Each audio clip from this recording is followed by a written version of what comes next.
So guys, we are here with Nahar, who is our student. And as you guys know, we visited Nahar 4 months ago in her first rent-to-rent property. Right now, we are in her second rent-to-rent property. And we're gonna ask her, how has her first unit been performing? And does Airbnb really work?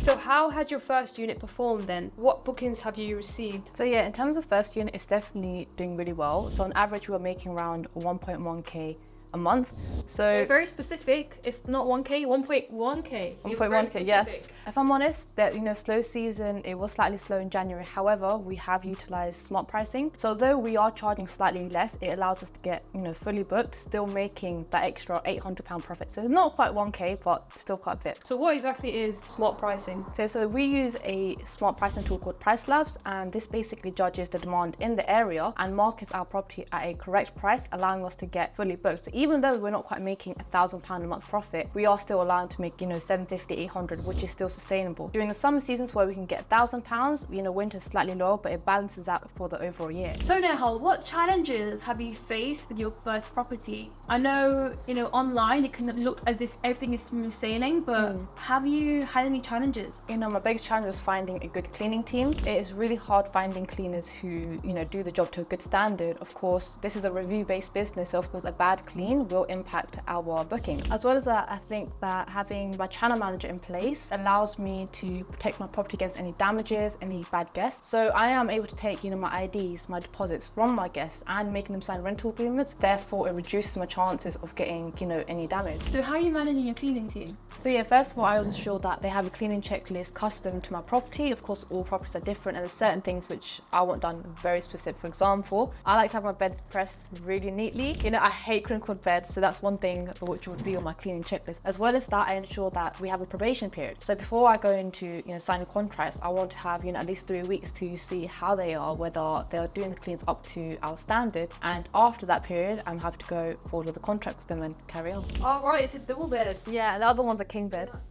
So for this property then, how much did you spend on the full setup? So in terms of the entire property, we spent about £5.5 grand. So I know that is a lot more than usual. However, we want to put extra value in it as we are confident that we will get the bookings back. So the more value you get, the more value you'll get back out of it. I agree. So you've now seen your first property performing and it works. So now you're more willing to take that risk and spend a bit more because you just know from previous data on your first property, this property will definitely get bookings. 100%. And this one is direct in the city centre as well. So I'm very confident that it's going to do well. Okay, and just to recap everyone that might be watching this video that might have not watched the first one, how much did it cost to set up your first property? So the first one was around £6 grand all in all. This one was cheaper as I was also able to negotiate a no deposit. The first property I had to pay a deposit. So with experience, I was able to, tell my agent the benefits of a deposit replacement scheme and why it's going to benefit both the landlord and me. So you were able to articulate yourself much better compared to your first time round because you knew what you were doing and you're much more experienced.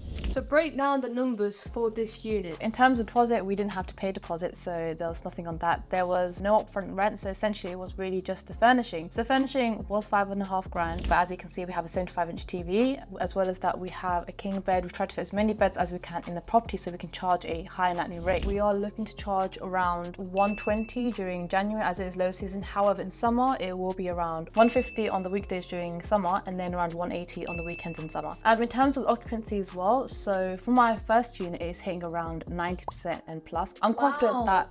And it's not even in the city centre? It's not in the city centre. 90%? Yes. Why do you think you have 90% occupancy? There must be a reason, right? First of all, it's my dynamic pricing, which I've mentioned already, as well as I think it's the value I'm giving. When it comes to these properties, I don't see it as a quick buck. This is genuinely something I've passionate for. I want to furnish it to an extremely high standard, so I am always hitting those bookings. As well as that, I'm marketing myself out from everyone else in the area. For example, you don't see many people, having a 75-inch TV in their property. So of course, this is going to make it a lot more luxury, a lot more of an escape for, couples or people who are trying to have a leisure weekend away. So yeah. And what's the profit that you're going to make? In terms of profit, as I mentioned, it's a centre. So around winter time, perhaps 850 to 900, and then during summer I'm looking about 1,000 to 1,500. 1,000 to 1,500 pounds profit. So that's after my cleaning, that's after my OTA fees, that's pure profit. Neha, we can see that you've got your branding everywhere on the walls. What's the thought behind this? So yeah, my aim was so people remember where they stayed. We also have our direct booking site live, so if guests did want to book direct, not only am I able to take home a high profit as I'm not being charged OTA fees, it also allows the guest to book at a lower rate. As well as that, I ensure that they have a good experience, so they will book with me direct again. So yeah, I'm branding my home everywhere, so they remember my home is where we stayed. So Neha, I can see that you've got a king size bed here rather than 2 single beds. What's the reason of that? So recently Airbnb has added a new amenity to the system, which is a king size bed, and not many people, in the area have a king size bed. So by me adding on this extra amenity, when guests are searching through the filter, king size bed, parking, my property will show up, allowing me to hit, that 90%, 100% occupancy. That's a brilliant tip. I say that's a brilliant tip. So I can see on this sign now, it says quiet hours notice 9 p.m. to 8 a.m. What's the reason you have done this? So first of all, currently there's a big stigma around Airbnb that is just known for parties and having a bad reputation. It is true, some people who don't know how to manage a business, they will have parties in their properties. And so not only do I have my deposits, my IDs, I also have these warning signs in place, preventing it just that little bit more. As well as that, it's also to maintain relationships with my neighbours. I respect their privacy and I wouldn't want to get reported by them. So that's just there as an additional form of prevention. So guys, Neha literally just said that she's received the booking for her other property.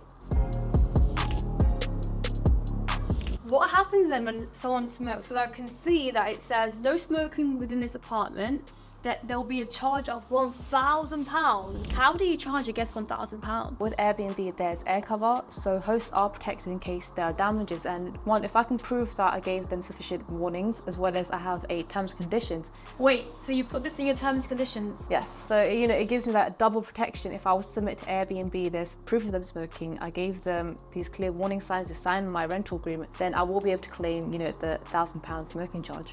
Okay, but why do you care about them smoking in the property in the first place? So first of all, it's going to ruin my experience for my next guest. Smoking is quite hard to get rid of the odour, it stains the walls. As well as that, like I said, it's not my property, it's the landlord's properties. It's in my best interest to maintain it. So of course, any guests who do smoke will be heavily punished. They'll be heavily punished. Yeah, they'll be heavily punished. Guys, you don't make money from Airbnb, you make money from deposits. So now, what's your overall opinion of having a short-term rental business? So I definitely think it works if you have it set up right. I think that if you put a lot of value into it, if you have your systems in place, then you can make a lot of money. I do see a lot of Airbnbs which they aren't furnished to a high standard. They don't have the correct systems in place, and it is really hard for people to earn one, a sustainable profit, and to manage it. So it may come across that Airbnb doesn't work, but that's because you haven't received the correct training. Whereas myself, I have my systems up in place. I'm using my smart pricing tools. I'm listing on all the correct platforms. I am able to receive those bookings, and therefore Airbnb does definitely work. So now, how has starting your Airbnb business, how has that changed your life? No, okay. Life is too like. It's too deep. Yeah, life is like, oh. She stared back at my face. So Neha, this is going to be your first full year in business. Where do you feel like this is going to go this year? So I definitely think this is going to be my year to scale up.